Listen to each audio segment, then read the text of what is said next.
action? A. Administer IV fluids. B. Place client in high Fowler's position. C. Obtain a sputum culture. D. Check blood glucose. Answer: B. Pink frothy sputum suggests acute pulmonary edema. Positioning improves oxygenation immediately. Question 2. Which finding indicates digoxin toxicity? A. Bradycardia. B. Weight gain. C. Hypertension. D. Polyuria. Answer: A. Digoxin toxicity commonly causes bradycardia and dysrhythmias. Question 3. A post-operative patient has a sudden drop in blood pressure. What is the nurse's priority concern? A. Pain. B. Hemorrhage. C. Infection. D. Anxiety. Answer: B. Sudden hypotension post-op strongly indicates bleeding. Question 4. Which client should the nurse see first? A. Asthma client with RR22 per minute. B. Diabetic client with glucose 60 milligrams per deciliter. C. Post-op client with pain score 7/10. D. Hypertensive client BP 150/90. Answer: B.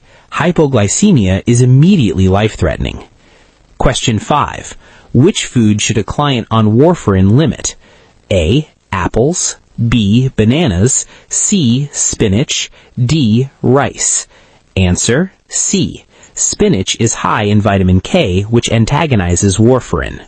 Question 6. A client receiving morphine develops respiratory rate of 8 per minute. What should the nurse do first? A. Reposition the client. B. Notify the provider. C. Administer naloxone. D. Provide oxygen. Answer: C. Naloxone reverses opioid-induced respiratory depression. Question 7. Which symptom suggests hypocalcemia? A. Muscle weakness. B. Tingling around the mouth.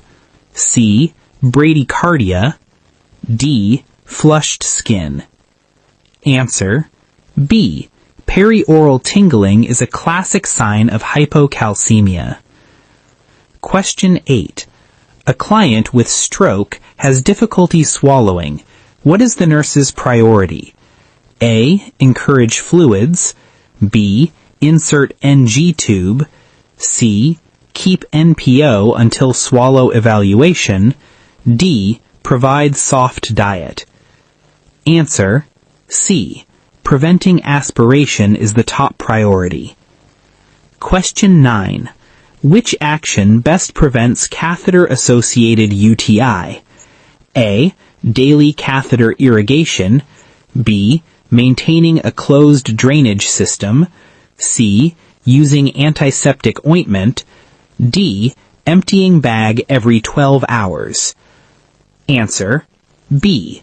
A closed system reduces infection risk. Question 10. Which lab value is most concerning for a client with kidney failure? A. Sodium 140 milliequivalents per liter.